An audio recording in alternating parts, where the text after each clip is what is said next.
Class, I wanted to go over part one of this week's class, and that's the grammar review. And the first part is about pronouns. So I'm going to play this short video about pronouns. And pronouns basically take the place of nouns.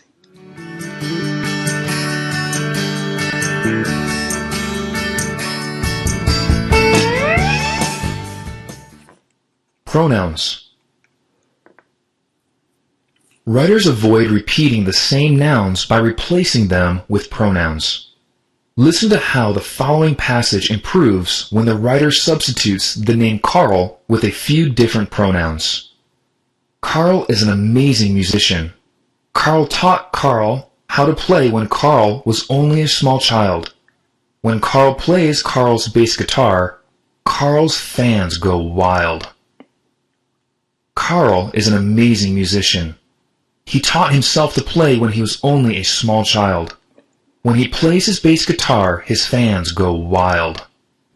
Pronouns must agree with their antecedents, the nouns they replace. He taught himself to play when he was only a small child.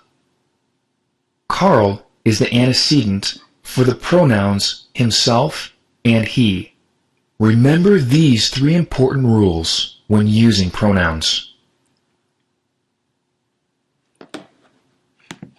1.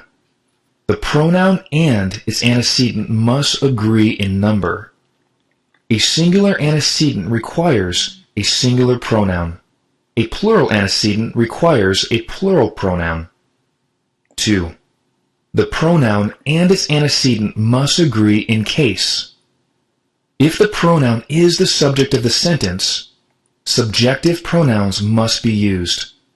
If the pronoun is not the subject, objective pronouns are required. 3. The pronoun and its antecedents must agree in gender. A masculine antecedent requires a masculine pronoun. A feminine antecedent requires a feminine pronoun. Possessive pronouns show ownership. Claire is my sister. Tony is our brother. Reflexive pronouns can clarify or emphasize the subjects or objects in sentences. These are called pronouns, and they often have the words to or by before them. Every Saturday afternoon, Claire sits by herself and draws. A relative pronoun shows the relationship between a noun or a pronoun and a group of words that has both a subject and a verb. Some relative pronouns only refer to people. Who, whom, whose, whoever, and whomever. Joe, who loves school, is never late for class.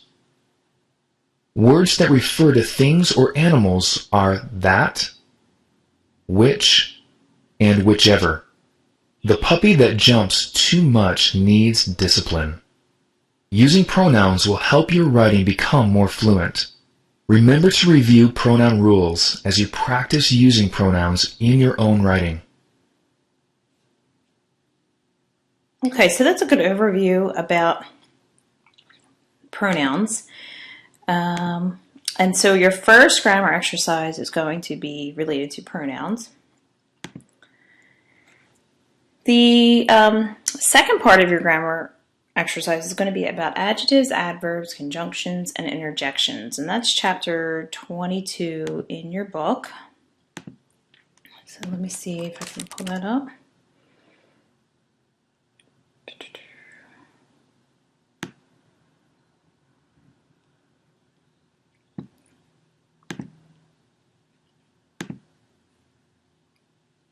Okay. So adjectives, adverbs, preposition, conjunctions, and interjections make up the last 5 parts of speech. So adjective is a word that modifies a noun or a pronoun, and they often are placed before the word they modify. So here's some examples of adjectives, and they have a nice chart dividing it by appearance, emotion, condition. So which one of these words is an adjective?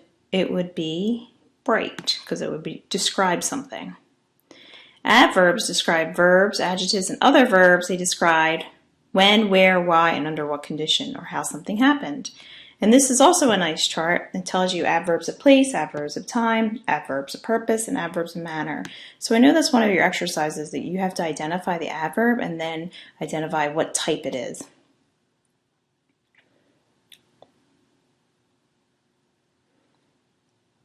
Okay, prepositions link nouns, pronouns, and phrases to other parts of the sentence.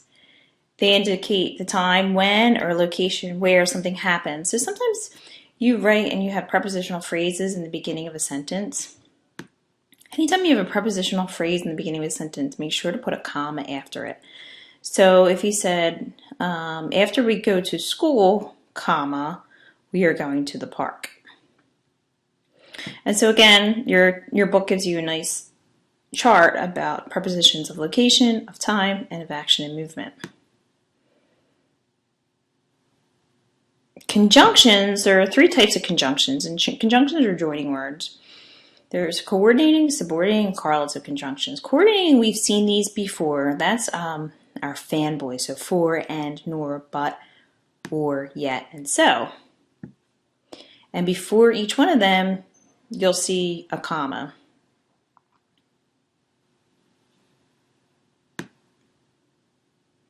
So here's some examples of sentences using coordinating conjunctions. And coordinating conjunctions bring two independent clauses together. For instance, I like sports cars is one independent clause. I like to drive fast is another independent clause. Subordinating conjunctions connect an independent clause with a dependent clause.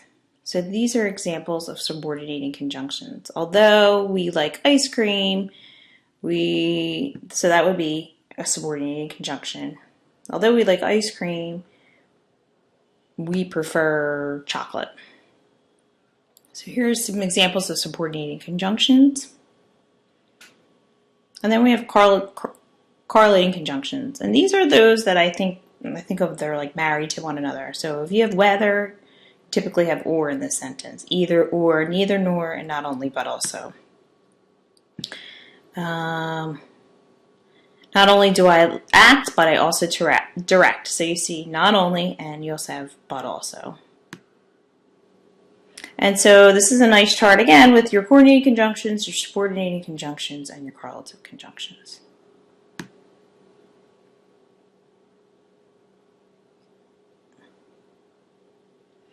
Interjections are a sudden and usually short utterance that expresses some emotion. Here are some examples. Ooh, sorry. Here are some examples of interjections. Wow, that was great. Hurry, we will be late. So they're interjections. They're usually followed by an exclamation point. Okay, so that was quickly your two grammar reviews. So it was focused on pronouns, and chapter 22 focused on adjectives, adverbs, prepositions, conjunctions, and interjections. Any questions, just let me know.